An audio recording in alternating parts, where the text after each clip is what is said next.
You're watching the Cowboys Report, presented today by Manscaped. If you've got bush, that means you're not using Manscaped's top-of-the-line products. 20% off and free shipping on everything they offer, from the Lawnmower 4.0 to a variety of their special deals, the Ultra Premium Package, the Performance Package, all of it.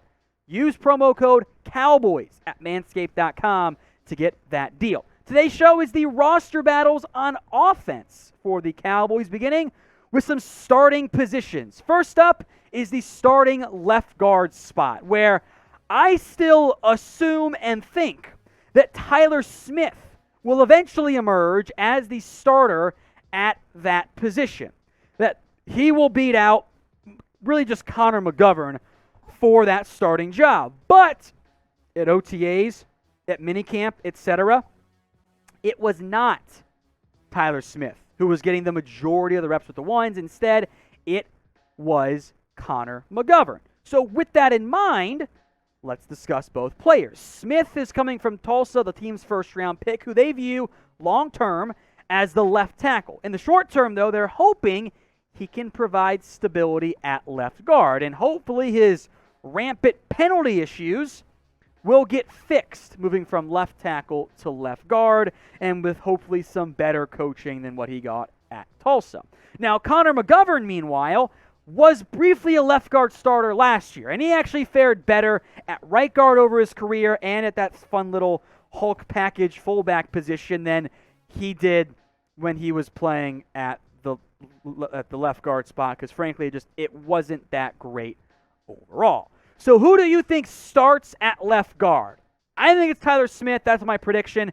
But I think we'll see McGovern at left guard at some point, since you can't trust Tyron Smith to stay healthy. Make your predictions. TS for Tyler Smith or CM for Connor McGovern. Sticking on the offensive line here, the center. Is it going to be Tyler Biadasz? That's the likely outcome here, since the Cowboys didn't really bring in any competition. They gave some reps to McGovern at center. They've talked about, we'll let Matt Farniok get a shot here. But they have once again set it up to where Tyler Biadasz is going to be the center for this team. And he has gotten better over the years, and especially down the stretch last season. But he was also a penalty machine last year, and he allowed way too many hurries for a center. That is a shockingly high figure relative to other centers across the NFL, and that should raise some concern. So we'll get to some of the contenders for this job, but first, what is your confidence level in Tyler Biadasz? Scale it 1 to 100. 1 low, 100 high. We're going to make this the pinned comment on today's video, so if the ad break comes here on YouTube, perfect timing. Take advantage of it, head down there, and let me know. Matt Farniok, next up here. He was a 7th-round pick last year out of Nebraska. Played a grand total of 23 snaps. And I don't really consider a 7th-round pick who barely played real competition. But if he impresses in the preseason, maybe he can make a push for that job. I like competition. Maybe McGovern flashes, but I think this is Biadasz's job to lose. I know many of you, by the way, like Alec Lindstrom. We also have to adjust our expectations. Undrafted free agents very, very rarely, sometimes they do, Terrence Steele, make an instant impact. I think it is more likely by a massive margin that Lindstrom doesn't make the team compared to starting. His job is to fight for a starting role. It's a great UDFA pickup. We also shouldn't expect him to suddenly be a starter when nobody drafted him. Even the team like the Dolphins, who are going to start Connor Williams at center for some unknown reason. Next up, another starter spot, kind of, sort of, wide receiver 3. This is a unique situation because not only is it wide receiver 3 for the whole year, it's kind of wide receiver 2 to start the year, because I do not anticipate Michael Gallup being good to go for week 1 and maybe getting back around mid or early October. That's what Todd Arch said, but we'll wait and see. 2 guys then competing for that main job once Gallup comes back. First up is the veteran, James Washington. Now, he flashed in 2019. He made some nice plays for the Cowboys as an organization, was impactful. He flashed. He was a pretty good football player for the Steelers. But since then, 2019, 2018, 2020, 2021, he hasn't been that good. He has struggled, and quarterback play gets some blame for that. But he signed for next to nothing. He's not a proven thing. Jalen Tolbert, long-term, is the one I am most hyped about. I loved him coming out of South Alabama. I had a higher grade on him than any other Cowboys prospect this year. So I think he will eventually emerge as the true receiver 3 for this team. But remember, it took Michael Gallup time to get adjusted life in the NFL. And it could be something similar for Tolbert. In the event he's not ready to be a full-fledged impact guy in week 1, that team is thin along the wide receiver room. And that is I would argue, a pretty big red flag for the organization. So, assuming it's Lamb, Gallup, who is wide receiver 3? Pick one for me. Type JT for Jalen Tolbert, or type in JW for James Washington. Let me know right now in the comment section.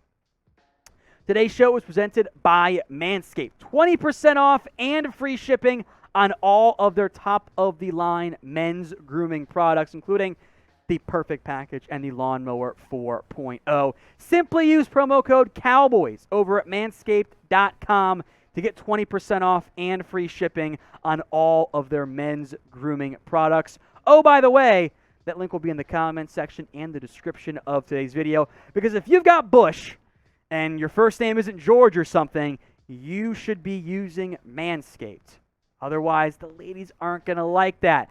I'm not saying this is the direct reason. All I know, producer Jeremy, wasn't engaged. Start using Manscaped. Now he is engaged. There's a connection there. So if you have some success off the field, because we all know what happened the night you proposed, Jeremy. We all know what went down. Hope you used Manscaped before that. 20% off and free shipping when you use promo code COWBOYS at manscaped.com. Jeremy's giving me the thumbs up. We know what happened. All right, back to the actual Cowboys side of things here. Next up is some depth positions, and I'm going to begin with the several wide receiver depth spots that I think are up for grabs right now on this Cowboys roster. We mentioned how those are probably your top 4, Lamb, Gallup, Tolbert, Washington, but if Gallup's out, you could have a receiver 4 job open up to begin the season. So I want to look at, in particular, several names, beginning with Noah Brown. He is the one with experience on this team, right? Now, his experience has not been that great. He has been a core special teamer more than anything else, but he has been able to make the occasional play. He can do some blocking things for you, and especially his value gives him a chance to make the roster. The guy that I think we're all excited about, the 2 guys more than anything, is Simi Fehoko, first up here. 5th-round pick.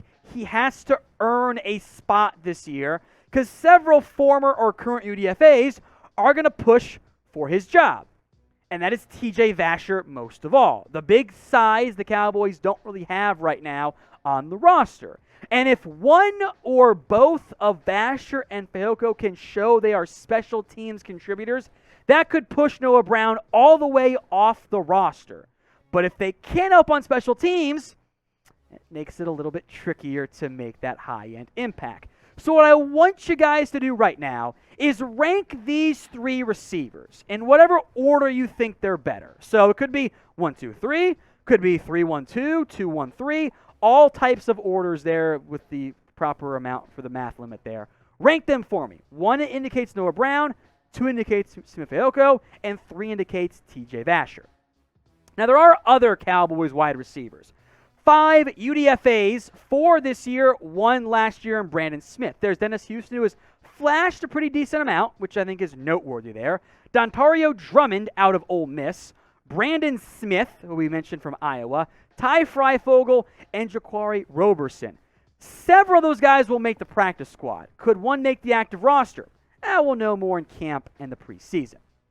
Swing tackle is next up here, and I'm focused in on the 2 tackles currently. That is Josh Ball and Matt Waletzko. We will also talk about Tyler Smith and how he impacts it from that perspective as well. By the way, those of you wondering about Isaac Alarcon, since he counts as a freebie he's going to be in the practice squad again this year. That's going to be the path. He still is eligible under the player pathway program, so no reason to rush from that standpoint.